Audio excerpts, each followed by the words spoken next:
Hello, everyone. Today, I'm going to talk about the death of some prominent fat-positive advocates. I'm going to talk about some of the drama behind a very controversial video made by Gabriella Lascano, and I'm going to tell you the story of what led me to creating this channel. Let's begin.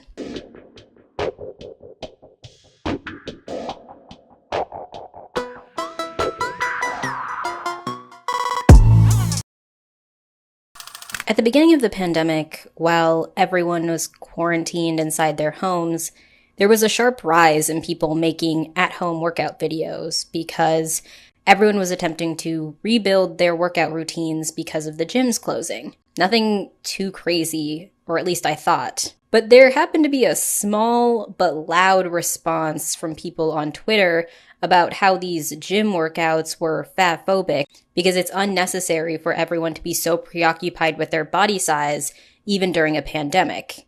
This really confused me. As someone whose mental health heavily relies on exercising regularly and whose gym also shut down because of the pandemic, I couldn't understand why people making at-home workout videos was so offensive. But maybe I was missing something. Fast forward to the spring of 2021, a year later, a YouTube video recommended a podcast called I Weigh by Jamila Jamil to me. I hadn't heard of it before, so I listened to a few episodes, specifically when it came to diet culture and fat phobia. And while I listened, I was shocked at what was being said.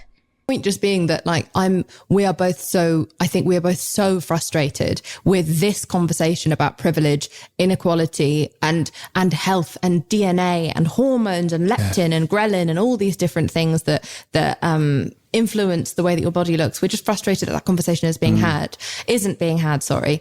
But what we both definitively agree on is also that being fat, for whatever reason, does not mean you are an unhealthy person. Or the fact that it's been 18 months of a pandemic, and therefore for a lot of people, your body size has increased because you've survived the mental stress of the last 18 months. And instead of talking about you are doing really well, and actually you have used food or may have used food as more of a coping mechanism over the last 15 months to what you are used to, because we all have different mechanisms by which we cope with stress, and food is a really good one. There were doctors saying that overeating doesn't exist, and the host was saying intentional weight loss is never sustainable, and that body size has nothing to do with health, and that genetics is heavily related to why obesity is so common.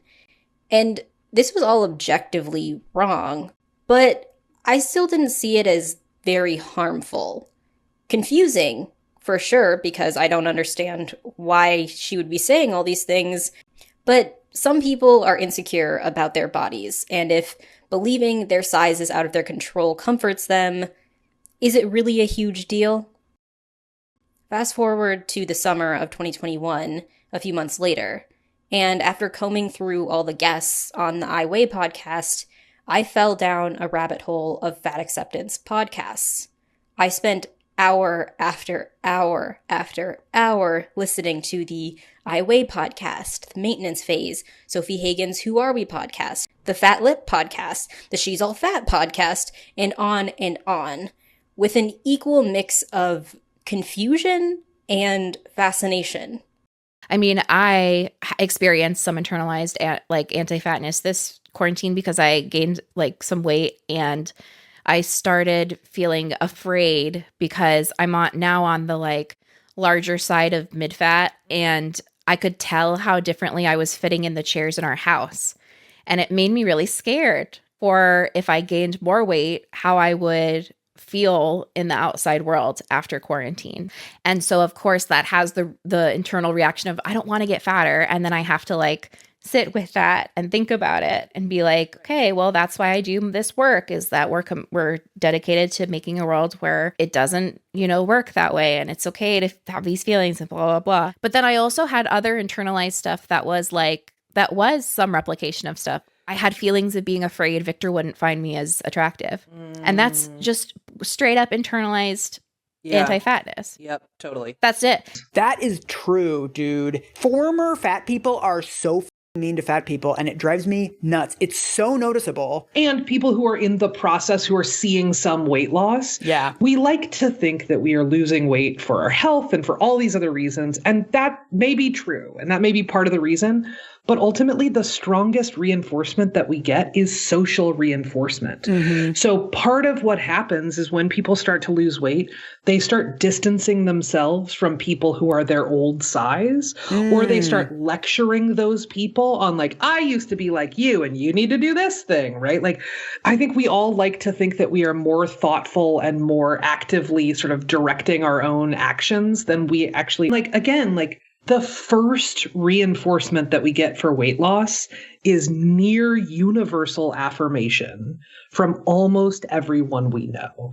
So you're not being drawn to weight loss because of your health or because of whatever. Like, again, maybe also that, whatever. But like, we have to be real that like what is drawing us into weight loss is the affirmation, the support, and frankly, the privilege that comes with other people seeing you lose weight or even just hearing you talk about it. Yeah. Right. It's like getting a new haircut. Yeah. It's like getting a new haircut. If you thought that getting a new haircut made you morally superior to people who had longer hair. And then there's all the other stuff that I think is also is inherent in fat acceptance, which is all this knowledge that you can't determine someone's health just by looking at them. Right.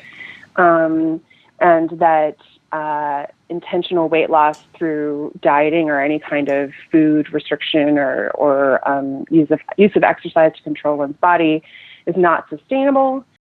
I listened to countless episodes of these podcasts, and I could never really make sense of them. There were so many obvious lies and contradictions being said, like body size and health have absolutely no relation, and there are no benefits to losing weight if you are obese, and to believe otherwise means you're fat phobic. I mean, everyone rationalizes their unhealthy behaviors to some extent, but the extent to which the women in these podcasts were going to demonize weight loss and excuse morbid obesity as something that is healthy seemed far beyond a reasonable level of rationalization, and I didn't understand why they were doing this. What was the end goal? And that question kept me going. It kept me listening to try to figure out what was the purpose of all of this. But even with all of the questions I had, I still felt like what I was hearing wasn't that bad. Sure, saying that obesity isn't as unhealthy as doctors say it is factually incorrect, or saying that food isn't what makes people gain or lose weight is false, but there are worse lies spread every day, right?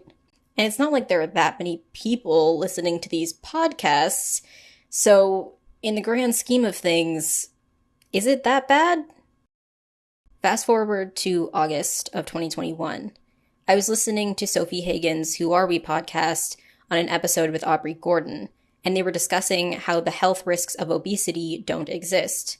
And then Sophie said this. I've had to say to my manager that if I ever die of diabetes or heart disease or cancer, I'm going to have to just have him throw me out in front of a bus. So there's too many people who would be like, told you so. I'd be like, oh, shit. Oh, yeah. Yeah, totally. Shit. My last words will be, it's not fat related.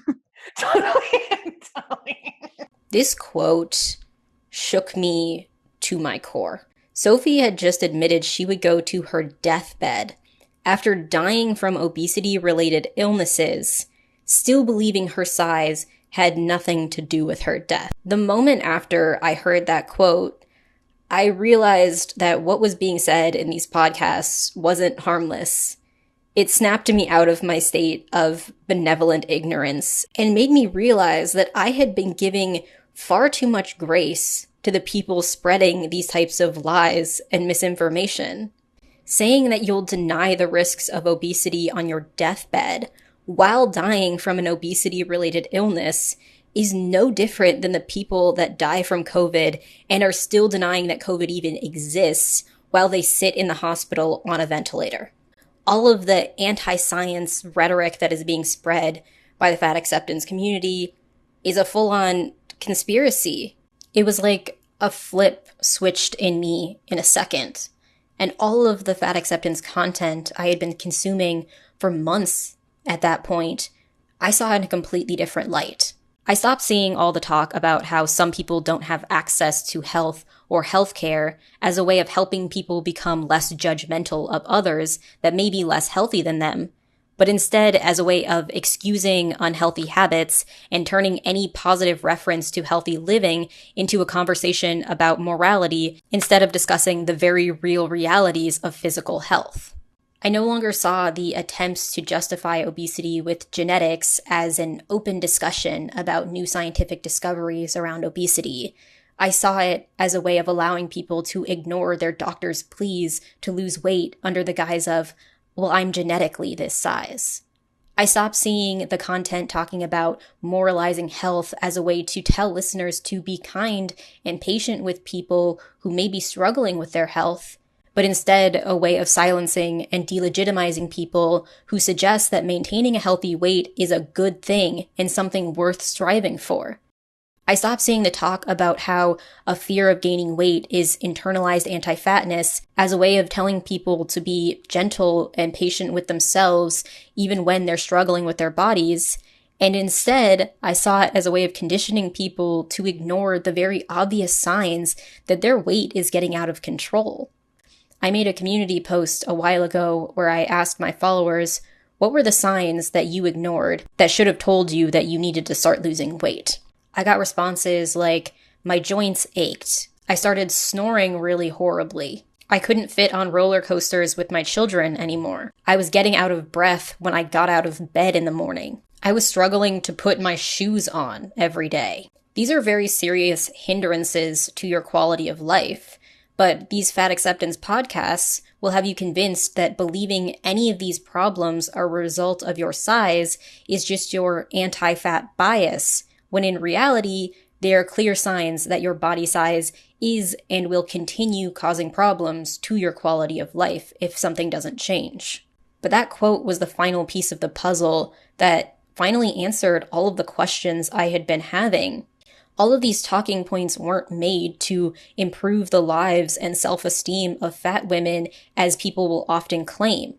They are a toolkit meant to keep people fat and cultivate a mindset that prevents these women from seeing their unhealthy size and lifestyles as anything other than self-love, and to delegitimize anyone who believes otherwise, including medical professionals. And then I was kind of horrified. Like, why is nobody talking about this? This type of misinformation is going to kill people. And not long after that, this channel was made. But I will never forget the moment I heard Sophie Hagen say that she will die believing obesity has no health risks. And not just because it was the catalyst that made me make this channel, and not just because it made me realize that people are going to die if this type of misinformation continues to spread, but because I knew someone had already died believing this. We didn't get this far to the point where there are this many people making podcasts spreading this type of misinformation without causing at least one fatality at that point.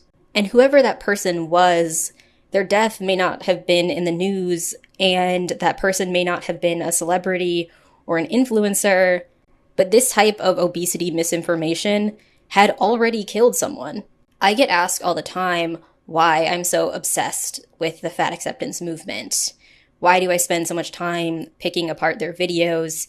And this is often said to me by people that agree with most of what I say, but they don't understand why I would spend this much effort on the body positivity movement itself. I mean, sure, the movement has its bad parts, but it's really not worth the effort you're putting in. But I do it because I personally saw how the fat acceptance rhetoric builds on itself in very insidious ways, bit by bit, to create a harmful and deadly mindset in people that don't see the big picture of what this movement is doing. But I can give grace to the people who think I spend way too much time on the body positivity movement, because I think they're in the mindset I was before I heard that Sophie Hagen quote. They're thinking, well, I know what they're saying is untrue, but their hearts seem to be in the right place.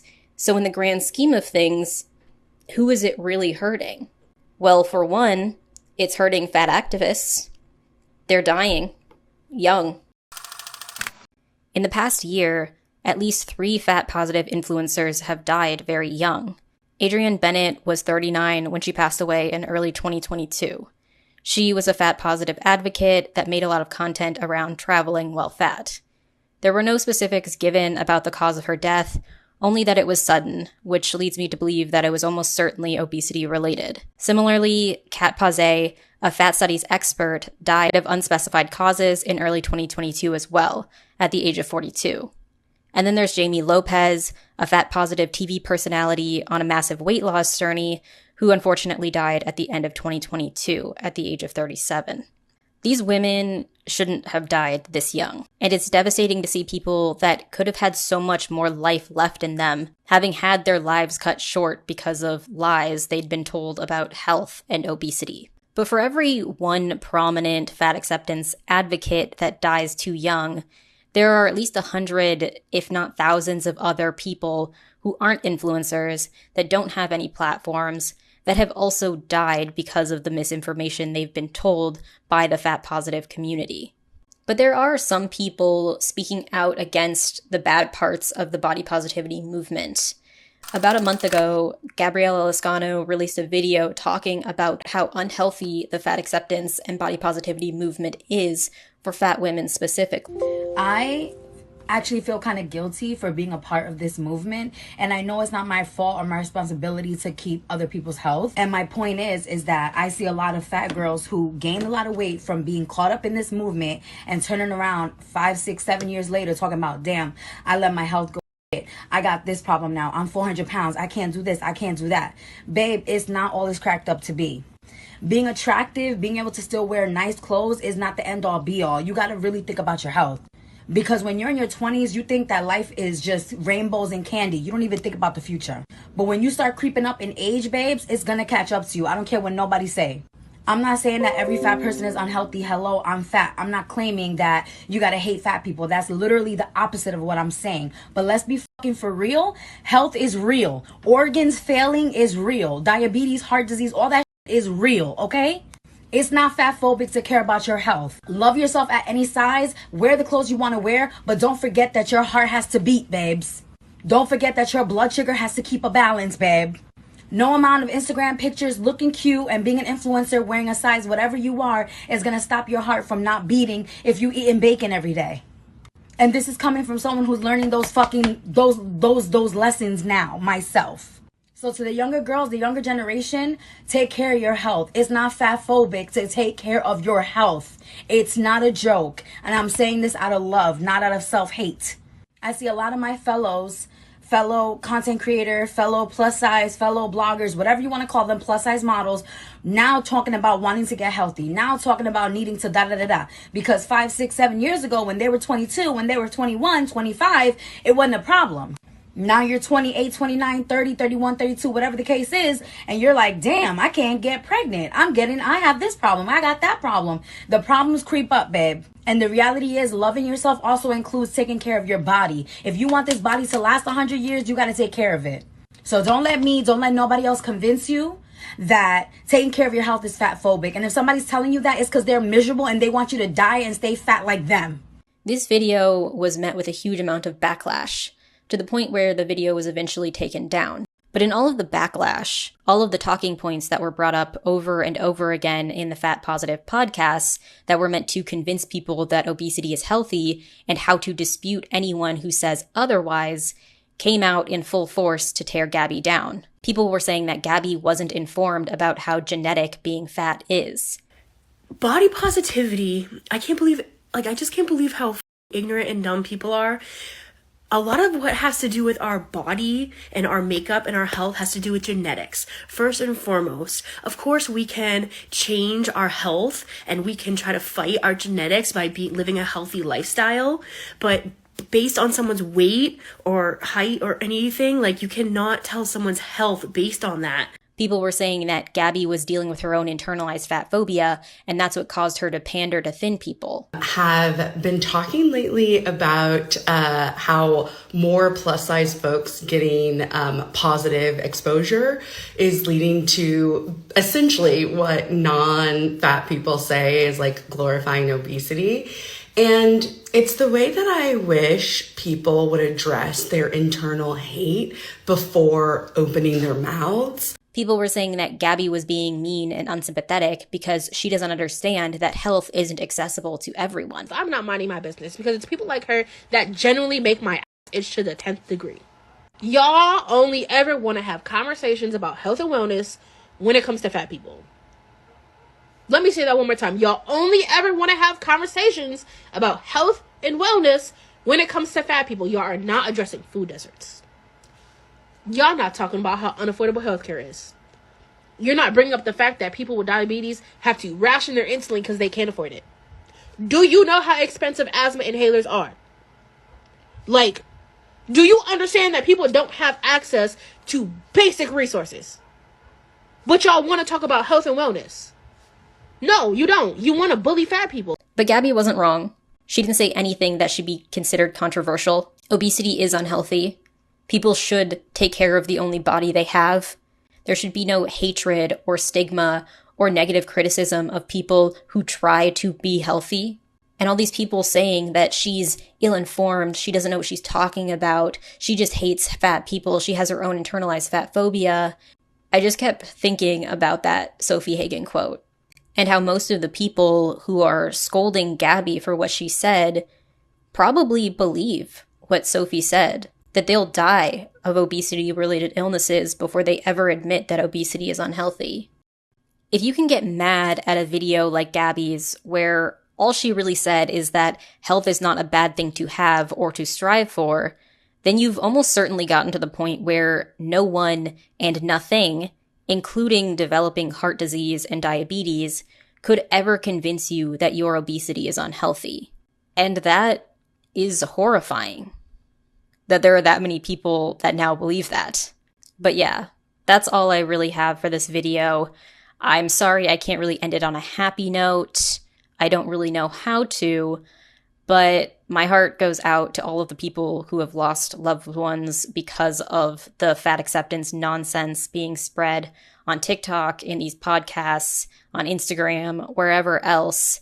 But I hope you all stay safe, and I hope you enjoyed the video, or at least found it in some way useful.